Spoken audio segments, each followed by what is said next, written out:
ప్రేక్షకులందరికీ నమస్కారం అండి.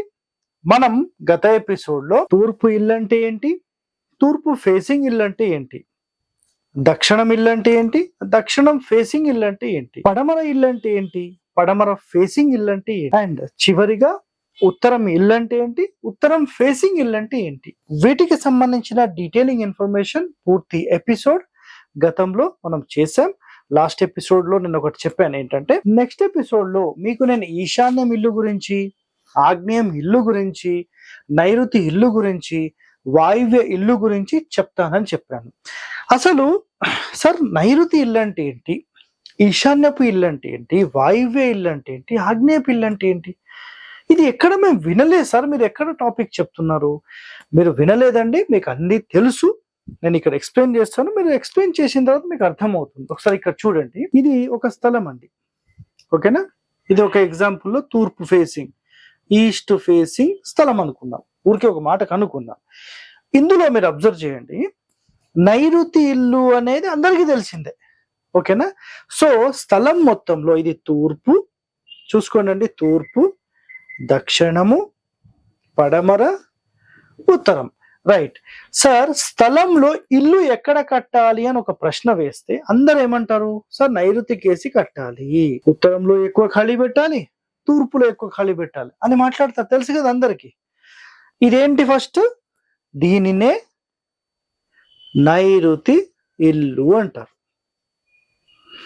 అంటే నైరుతి ఇల్లు అంటే ఏమీ లేదండి, ఇన్ ఎనీ ఫేసింగ్ స్థలంలో మీ ఇంటిని నైరుతి వైపుకు జరిపి కట్టినప్పుడు దీనిని నైరుతి ఇల్లు అంటారు. సింపుల్ అండి, దాని మించి ఏం లేదు. దక్షిణంలో సమానమైన ఖాళీ అంటే ఈ మొత్తానికి 9 భాగాలుగా డివైడ్ చేసినప్పుడు ఒక పార్ట్ అనేది డివైడ్ అవుతుంది, ఓకేనా? చాలా సింపుల్. సో దీనికంటే ఎక్కువ ఇక్కడ ఉంటుంది, దీనికంటే ఎక్కువ ఇక్కడ ఉంటుంది. ఇప్పుడు ఇది నైరుతి ఇల్లు అయిపోయింది, సింపుల్. ఇది క్లియర్ కదా?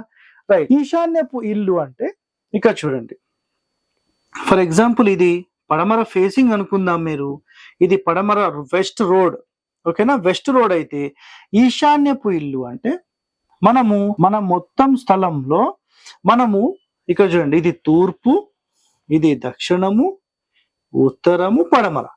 మన మొత్తం స్థలంలో మీరు కరెక్ట్ గా అబ్జర్వ్ చేయండి, స్థలం మొత్తానికి మన ఇల్లు అనేది ఈశాన్యం వైపు జరిగి ఉంటుంది, ఓకేనా? సో దీనిని నైరుతి ఖండము అంటారు. మన మొత్తం స్థలంలో మన ఇల్లు ఎటువైపు ఉందంటే నైరుతి ఖండంలో మన ఇల్లు ఉంది, నైరుతి ఖండం. క్లియరా? రైట్. ఇప్పుడు ఈశాన్య ఖండం.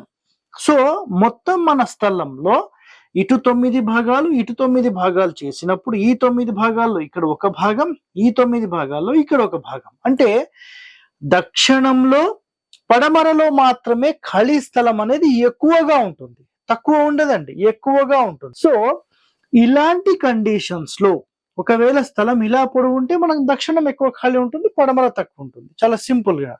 సో ఇలాంటి స్థలాలలో నంబర్ 1 అసలు ఈ రెండిట్లో ఏది అంటే నైరుతి ఖండము నంబర్ 1, ఈశాన్య ఖండము number 1.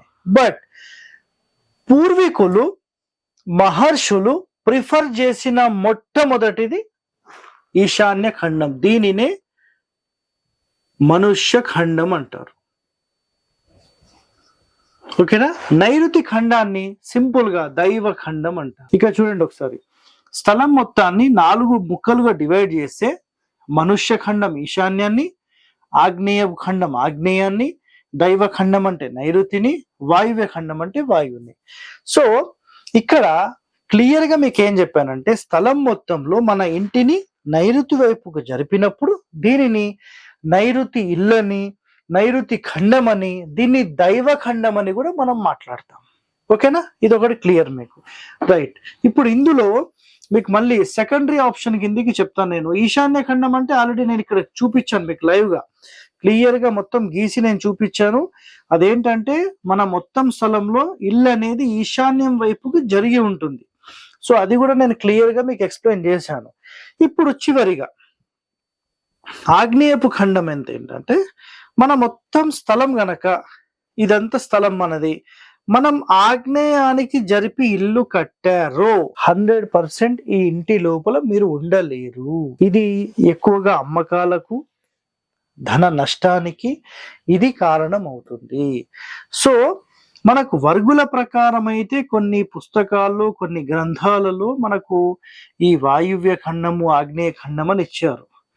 East, west, south, north. మరి ఈ బిట్కి east, west, south, north. So ఆగ్నేయ ఖండము అండ్ వాయువ్య ఖండం, ఈ రెండు ఖండాలు, ఇది ఆగ్నేయ ఖండం, ఇది వాయువ్య ఖండం. మొత్తం స్థలంలో మీరు తూర్పు కేసి ఇల్లు కట్టొచ్చు అన్నారు, ఓకేనా? పడమర కేసి ఇల్లు కట్టొచ్చు, ఉత్తరానికి వేసి ఇల్లు కట్టొచ్చు, దక్షిణానికి వేసి ఇల్లు కట్టొచ్చు. పూర్తి గోడ కట్టాలని నేను ఎక్కడ చెప్పలేదు, మళ్ళీ అదొక అభిప్రాయం ఉండొచ్చు. ఒక భాగాన్ని మీరు ఖచ్చితంగా వదిలి ఇల్లు కట్టాలి. ఒకవేళ స్థలం మూలకు జరిపి కట్టాల్సింది వస్తే అప్పుడు ఏం చేయాలంటే ఈశాన్యం మూలకు జరిపి కట్టొచ్చు, దానితో పాటుగా నైరుతి వైపుకి జరిపి కట్టొచ్చు. ఎట్టి పరిస్థితుల్లో ఆగ్నేయానికి, వాయువ్యానికి జరిపి కట్టకూడదు అని క్లియర్ గా చెప్పేశారు.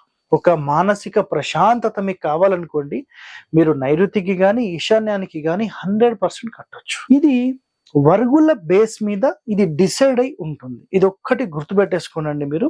అయితే చాలా వరకు సార్ ఈశాన్యానికి వేసి ఎవరు కట్టరు కదా, మరి మీరు ఎట్లా చెప్పారు తూర్పు కేసి కట్టరు కదా? 100% ఈ కాలంలో అవి జరుగుతున్నాయి.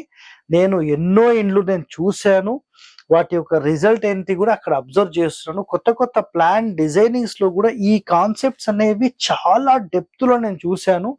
సో వీటికి సంబంధించి అసలు ఈశాన్య ఖండము ఇప్పుడైతే మీకు అన్ని అర్థమైనాయి అనుకుంటా. నైరుతి ఖండం అనేది దైవ ఖండం అంటారు శాస్త్రాల ప్రకారము. నెక్స్ట్ ఈశాన్య ఖండం అంటే మనుష్య ఖండం అంటారు. మనుష్యులు నివసించడానికి అత్యంత ప్రాముఖ్యమైన ఒక మంచి అద్భుతమైన బిల్డింగ్ అంటే ఎక్కడ నిర్మించాలి అంటే, అన్నిటికంటే సూపర్ ప్రశాంతంగా మీరు ఉండాలంటే మొత్తం స్థలంలో ఈశాన్యం వైపుకు జరిపి పడమర, దక్షిణం ఖాళీ ఎక్కువ పెడతాం. ఈ రోడ్ ఫేసింగ్ అయితే పడమర, అంటే పడమర రోడ్ ఫేసింగ్ ఉంటే పడమర, దక్షిణం రోడ్ ఫేసింగ్ ఉంటే దక్షిణం, ఇలా కట్టాలి. కానీ ఇది కేవలం దక్షిణం ఫేసింగ్ కి అలౌడ్ అండ్ పడమర, అంటే పడమర ఫేసింగ్ కి, దక్షిణం ఫేసింగ్ కి మాత్రమే ఇది అలౌడ్, మిగతా ఫేసింగ్స్ కి ఇది రాదు. నైరుతి ఖండం తూర్పు ఫేసింగ్, ఉత్తరం ఫేసింగ్ కి అలౌడ్. అట్లా ఇవన్నీ డివైడ్ అవుతాయి అన్నమాట. సో ఇప్పుడు ఈ విషయంలో అయితే మీకు చాలా క్లియర్ గా నేను చెప్పాను.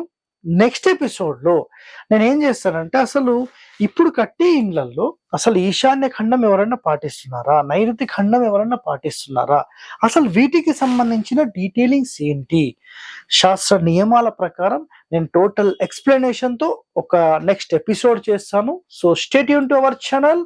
ఇలాంటి మరిన్ని రహస్యాలు వాస్తుపరంగా మీరు నేర్చుకోవాలంటే మన ఛానల్ ని సబ్స్క్రైబ్ చేయండి, లైక్ చేయండి, 10 మందితో షేర్ చేయండి. ధన్యవాదాలండి. Thank you.